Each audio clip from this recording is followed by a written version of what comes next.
what I can say personally is that at a particular point, there was a time I thought Matiang'I would do good to this country. However, he lost his track on the way, and he started showing arrogance and actually joining wars which he didn't belong to.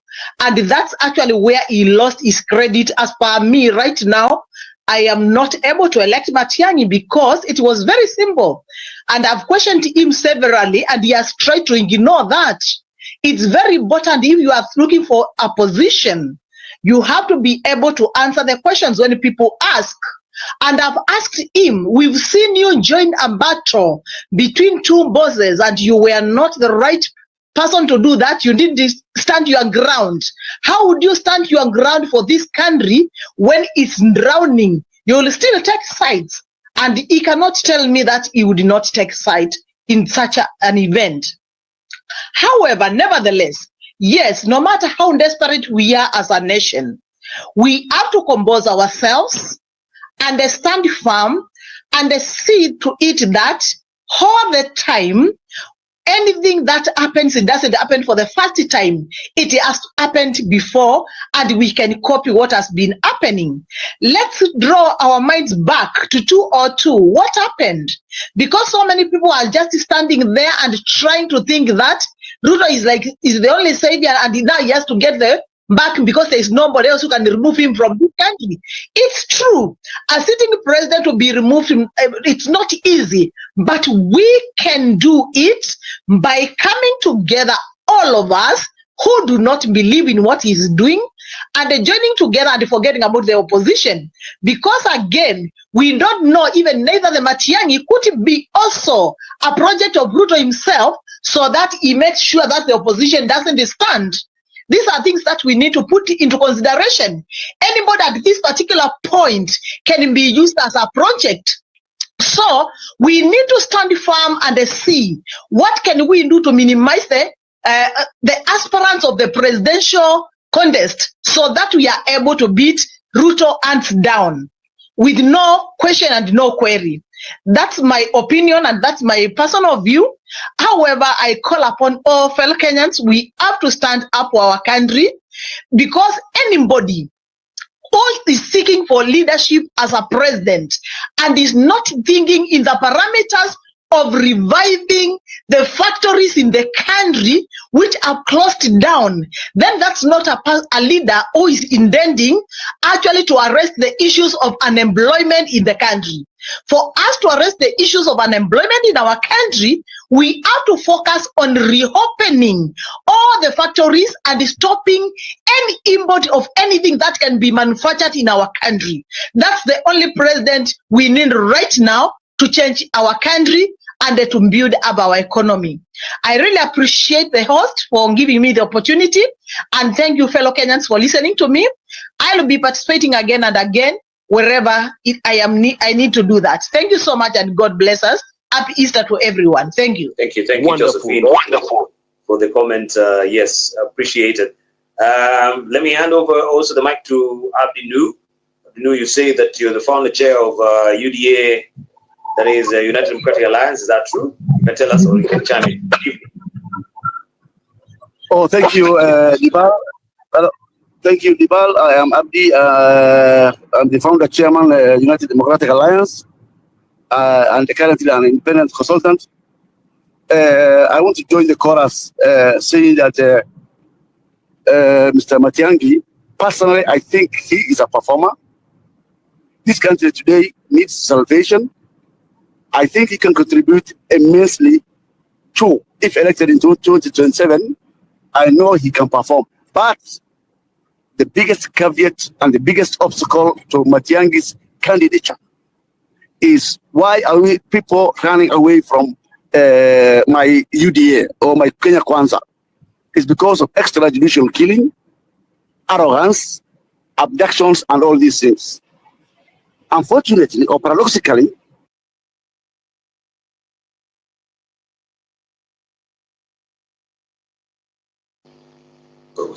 under his hello.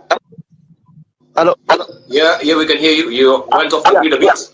Yes, thank you. Are you hearing me? Yes, continue. Under his leadership, there was Rivanyala, abductions, and above all, he showed a lot of arrogance.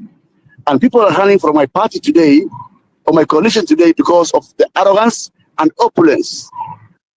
And Matiang'I had displayed a lot of arrogance during his time.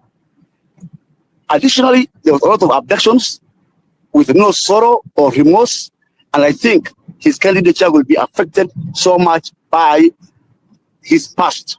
And I want to say, finally, that also people are seeing him as a project of the current administration, just because maybe people suspect that he has a lot of scars and he knows a lot.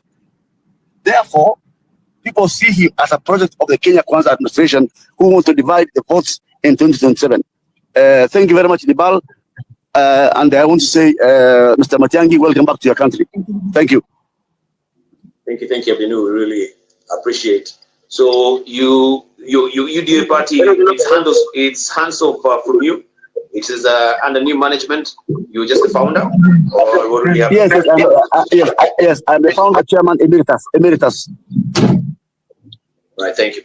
Okay, let me just hand over the mic to Alenga Toros Dax. Kindly just mute and you can fire away a question or share your contribution briefly. Thanks, sir. Okay, thank you, Debal, for this opportunity to be able to contribute on this worthy discourse. I represent a voice from my generation, which is fairly younger than the rest of the speakers that have gone before me, and I truly appreciate being able to share the platform with them and being able to listen to them keenly and learn from their wealth of experience. However, I have three things to bring forth, and one of them is none of the speakers that went before me has been able to speak about the state and the issue of youth and unemployment in this country, which is a huge scourge that no government ever talks about. But before that, then we have to look at two things that we argue about them interchangeably, and sometimes one looks more of the other than the other, and that is government and the state. So the moment we distinguish between government and the state, then we are able to get the trajectory where we are supposed to go. Ours is to walk towards a state that we want. The government is about the individuals that will fill the positions of leadership on a day-to-day basis. That can change, but if the backbone of it, which is the state, does not change, so that we have a state that contemplates what the people think and what the people want, then we lose the direction and the conversation altogether. So back to my point of the issue of youth and unemployment, many people do not speak about this, even the leadership. And when they do speak about it, they speak about it just as any other word is, and as the content of their rhetoric, rather than a conviction of their hearts and a commitment of their future actions. Why? Because the generation that has been perpetually in power emanates from the 70s, the 60s, the 80s, and those times, if you remember, everyone here, getting a job was not really a problem, but persevering through the educational system was the problem. But today we have young people that are acquiring degrees upon degrees. They are going through a lot, but when they get discharged out of these institutions, there is nowhere to go. And why is there nowhere to go? Because the structures that would have absorbed these young people were brought down by their very parents, who saved everything to educate them, but they kept spoiling everything that was a structure that would support them. When you look at the news, who are the chairmen that are failing boards in this country? They're not young people. Who are the CEOs that are bringing down companies? They're not young people. Who are the leaders of parastatals that are killing those parastatals on a day-to-day basis. They're not young people. They are the fathers of the very children that want employment today. Secondly, we have an issue of the young people losing faith in the way of the ballot as a means of transition of government. Because we have looked at how everything has gone on in this country, and we do not have the slightest scintilla of hope that change can ever come from that ballot. So we want a leader that can inspire us that that ballot can become meaningful in 2027, so that when we register and come out in our numbers, that result will reflect what happened on the voting day. Thirdly, we have a youth that is constantly being weaponized against their own country to hate the system, to hate the leadership, to hate everyone that is in the place, because we are drowning, and the same people that were supposed to save us from the water are just looking at us and toasting wine to their deals and their other things, because our issue has never been brought to the table. So we have a youth that is constantly in hate of their own country. And where I come from, they say, a young child who does not feel loved by the village will one day light it up so that he can just sit back and feel the warmth of the village. So this is an issue that the next leadership must configure a way in which they are going to absorb the youthful sentiment in this country, and then give us hope that we can actually turn out in numbers and change the system so that this system works for us. And for us, when we say Ruto must go, we do not mean that him as a person must go. We mean the mentality must go. We mean the structure must go. We mean the way of thinking must go. And there we have to have a new Kenya, a state that pleases us, a state that reflects that which we want. So therefore, Thank you. I'm just landing, Dibal. So therefore, when we say must go, we are saying that the beginning of that, or the actualization of that, will import into the Kenyan politics a realization that, you know, you can be removed from power if you do not do what people want. It is not, we have to take away that notion that I will lead the way I want, but they will allow me to finish my 10 years and just go.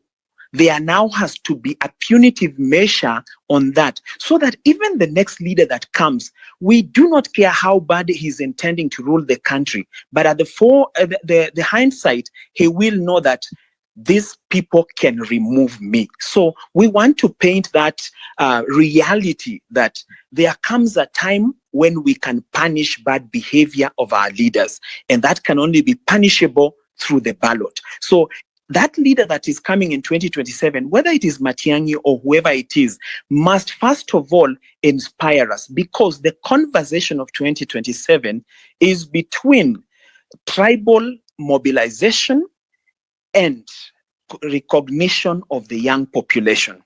So if that leader comes and speaks to us and harnesses the numbers that we have, then we are going to create the change that is so desired. So I think I would definitely have a lot of things to say, but let me land on that in the interest of time. Thank you.